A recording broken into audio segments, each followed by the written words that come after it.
Saya menyanggah apa yang disampaikan oleh Elia Miron dan saya tidak merekam semuanya. Tapi cukup lama saya bertanya kepada dia dan saya berkata, di mana ayat yang mengatakan bahwa ada orang mati yang bisa menjadi perantara bagi kita kepada Yesus? Sedikit ya Pak Yolanda. Sebentar Pak Yolanda.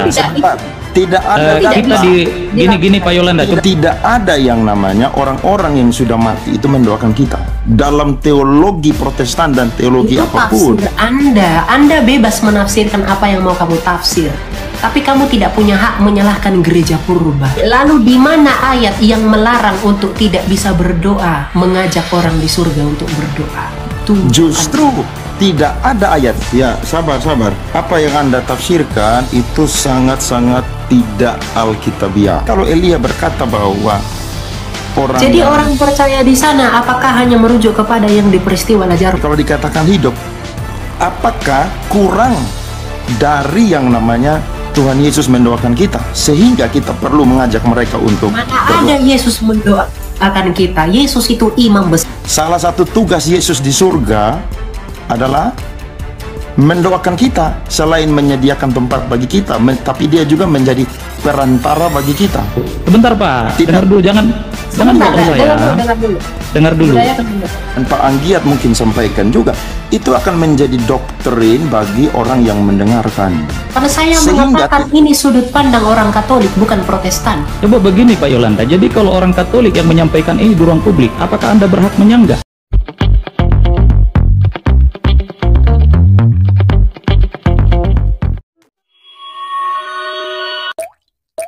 Ya, silakan. Halo Pak Yolanda. Halo. Pak Yolanda, silakan Pak. Halo. Ya, halo Pak, silakan Pak. Ya, saya ingin menyanggah apa yang tadi disampaikan oleh Saudara Elia dan juga Pak Anggiat ya. Yang pertama, saya menyanggah apa yang dijelaskan oleh Saudara Elia tentang Bunda Maria tadi.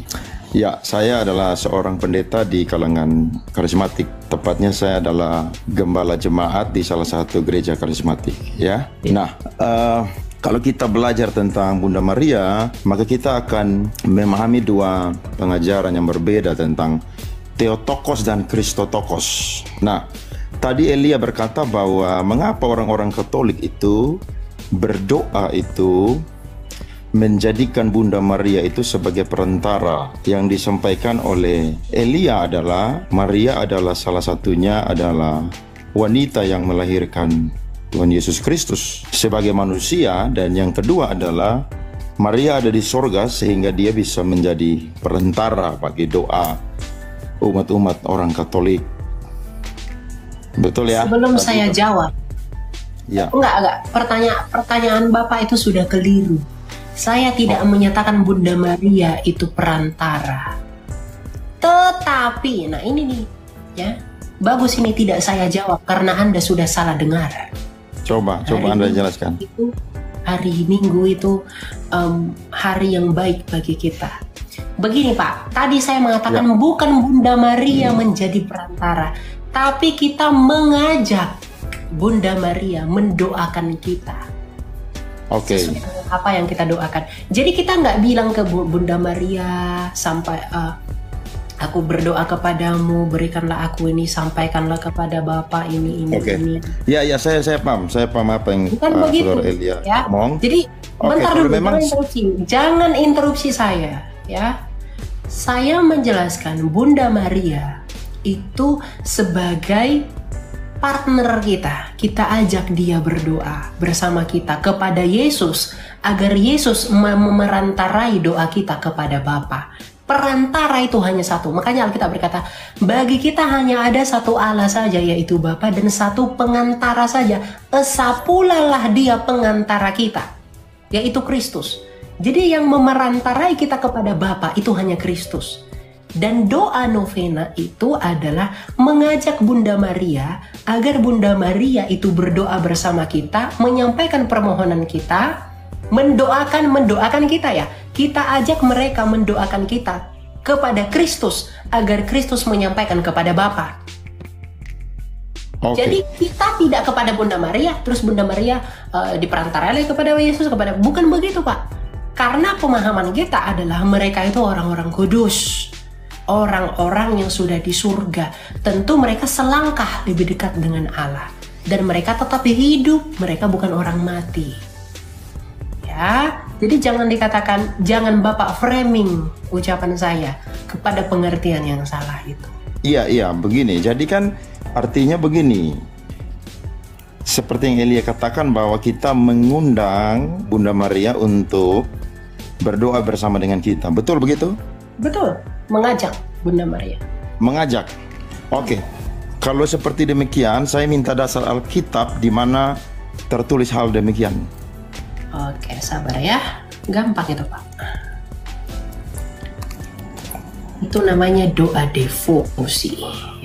Ya. Berdevosi. Sabar ya. Oke. Yohanes 11 ayat 25. Bentar ya. Yohanes 11 ayat 25. Ia akan hidup walaupun ia sudah mati. Lagi pula kita itu semua, kalau di dalam Yesus dikatakan kita sudah mati, dia akan hidup walaupun dia sudah mati. Artinya orang percaya itu diperhitungkan sebagai satu tubuh di dalam Kristus. Satu tubuh di dalam dia, ya. Nah, ketika kita satu tubuh di dalam dia, artinya kita pun memiliki persekutuan dengan orang kudus yang ada di sorga. Karena apa? Karena surga dan bumi itu hanya perpindahan tempat antara kita orang percaya yang masih di bumi, yang belum menyelesaikan waktu kita, dengan dia yang sudah ada di surga. Nah, jadi ketika kita itu orang percaya di bumi dan orang percaya di sorga, itu disebut sebagai satu tubuh. Satu tubuh, satu iman, satu baptisan, dan satu Tuhan. Nah, tadi di dalam Yohanes 11 ayat 25 tadi dikatakan bahwa siapa yang percaya kepadaku, ia akan hidup walaupun ia sudah mati. Jadi kita itu percaya bahwa orang-orang yang ada di surga sana, mereka itu sudah mati secara badania, tapi mereka tetap hidup di sana. Maka karena mereka hidup di sana, mereka pun bisa berdoa kepada Allah. Nah, untuk itulah kita yang masih tinggal di bumi mengajak mereka untuk berdoa bersama kita kepada Kristus agar Kristus menyampaikan kepada Bapa. Gitu. Jadi tidak menyembah. Halo. Ya, gitu ya, Pak ya. Ya, sabar. Apa yang Anda tafsirkan itu sangat-sangat tidak alkitabiah. Perhatikan konteks Yohanes 11.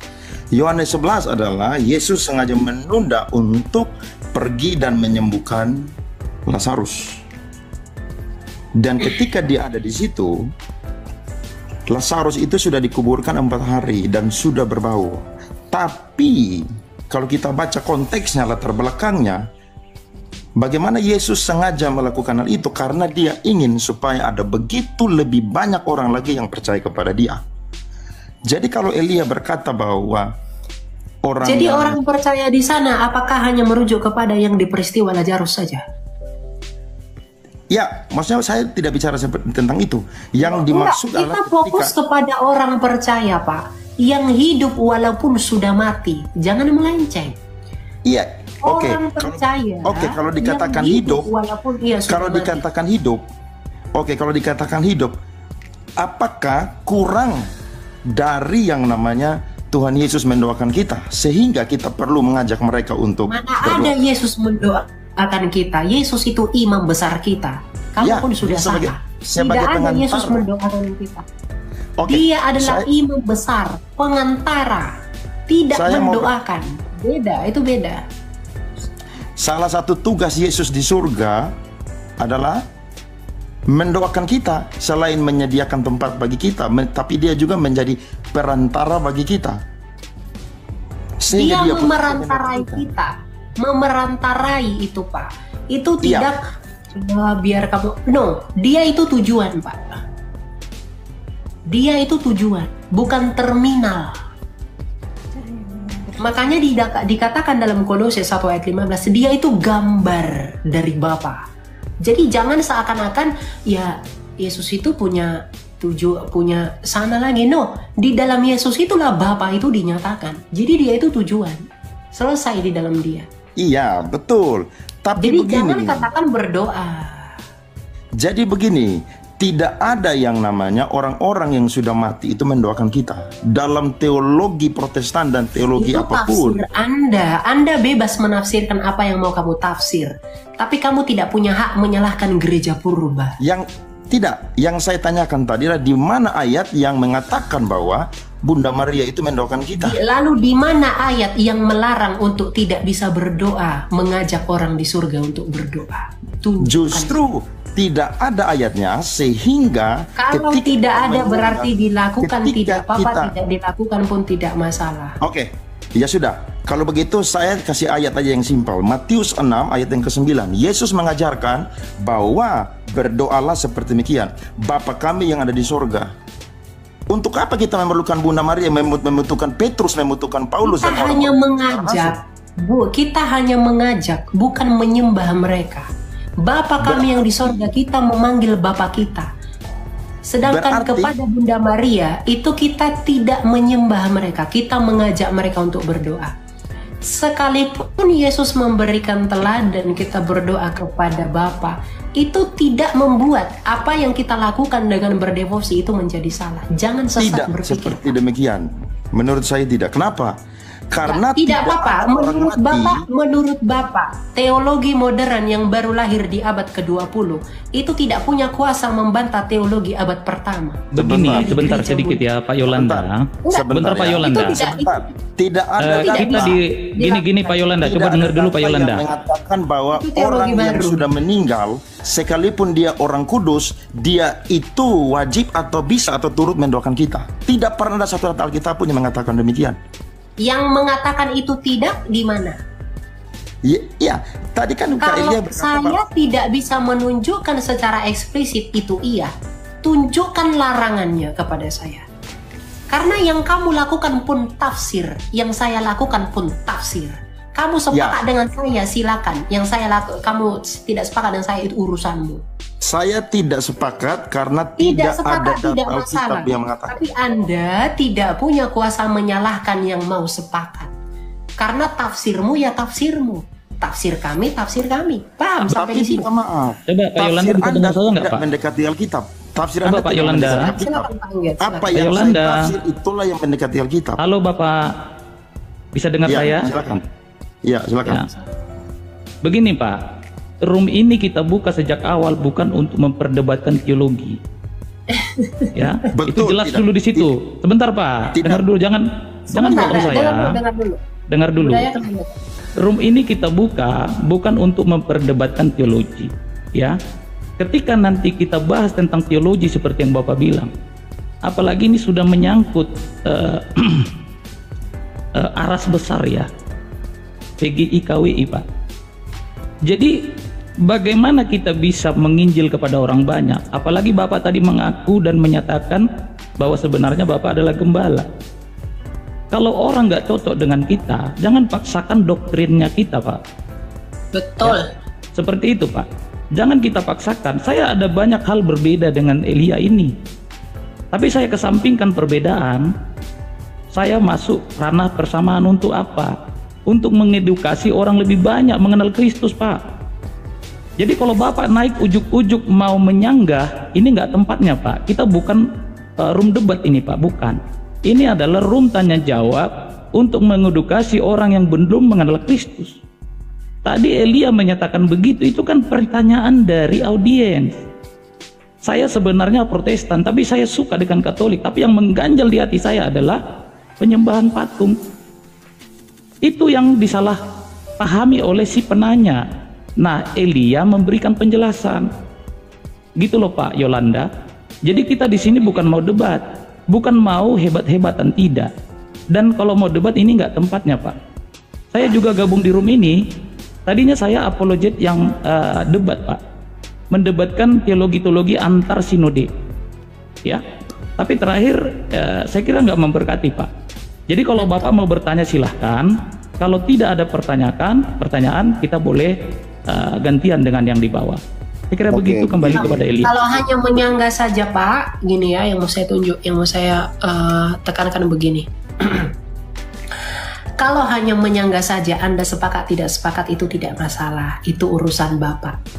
Adanya perbedaan penafsiran pada hal seperti itu hal biasa. Tapi tadi saya sepakat dengan Pak Anggiat, persatuan itu yang ditekankan. Bukan karena yang menurut tafsirmu itu tidak tepat, kamu menyesatkan kekatolikan. Itu tidak boleh. Ya, jadi kita pun harus, kadang kita tuh harus tahu diri. Saya sebagai Protestan, saya tahu diri. Alkitab itu dikanon oleh Gereja Katolik di abad ketiga. Jadi apa yang saya baca ini produk Katolik. Apakah hanya karena perbedaan tafsir kecil itu saya menyesatkan mereka dengan Alkitab yang diproduksi oleh Katolik? Kalau Gereja Katolik tidak ada, ini tidak jadi. Kamu tidak bisa menafsir kalau ini tidak kamu baca. Ini produk siapa? Gereja Katolik. Jadi kita akan sampai kepada pemahaman, Pak. Perbedaan penafsiran itu biasa. Apalagi pada hal-hal kecil. Kamu tidak sepakat dengan devosi, silahkan. Kamu tidak sepakat dengan doa sama Bunda Maria, itu silahkan. Begini, tapi yang kita junjung tinggi itu adalah persatuan, begitu ya Pak Yolanda. Ya, saya tidak memecah belah Protestan dan Katolik. Tapi begini, kalau tidak ada yang menyanggah, maka apa yang engkau katakan dan Pak Anggiat mungkin sampaikan juga, itu akan menjadi doktrin bagi orang yang mendengarkan. Karena saya mengatakan ini sudut pandang orang Katolik, bukan Protestan. Coba begini Pak Yolanda, jadi kalau orang Katolik yang menyampaikan ini di ruang publik, apakah Anda berhak menyanggah? Gak bisa Pak. Saya pun pasti berhak menyanggah. Kenapa? Karena semua yang kita bicarakan. Bapak bukan Katolik. Salah tempat Bapak. Jadi ini nggak room debat. Tadi sudah saya sampaikan. Aduh kacau. Daripada ribut sekali. Iya. Itu. Ya. Oke, makasih Pak Yolanda ya. Tuhan memberkati. Jadi. Lanjut Kak. Saya juga bingung cara berpikirnya bagaimana. Itu kan sudut pandang orang Katolik. Ya kalau kamu bukan Katolik, otomatis ya kamu nggak setuju gitu. Nggak setuju pastinya. Gitu Kita di sini bukan memecah belah Kristen, kita persatuan. Kalau ada pun di luar Katolik yang mau setuju, ya itu urusan mereka. Iya. Begitu juga dengan Katolik, mungkin setuju dengan Protestan, ya itu urusan mereka, gitu loh. Betul. Ngapain kita hanya karena Gabi mekilah ka druni mereka kita semua nih. Iya, malu. Malu. Bailawan Tumat tuh bisa bahat lagi. Lanjut Meto. Lanjut Amang. Bailawan dusong ba? Beginilah firman Tuhan, penebusmu, yang Maha Kudus, Allah Israel. Akulah Tuhan, Allahmu, yang mengajar engkau tentang apa yang memberi faedah, yang menuntun engkau di jalan yang harus kau tempuh. Maka Yesus berkata pula kepada orang banyak, katanya, Akulah terang dunia. Barang siapa mengikut aku, ia tidak akan berjalan dalam kegelapan, melainkan ia akan mempunyai terang hidup. Kata Yesus kepadanya, Akulah jalan dan kebenaran dan hidup. Tidak ada seorang pun yang datang kepada Bapa kalau tidak melalui aku. Tuhan Yesus memberkati.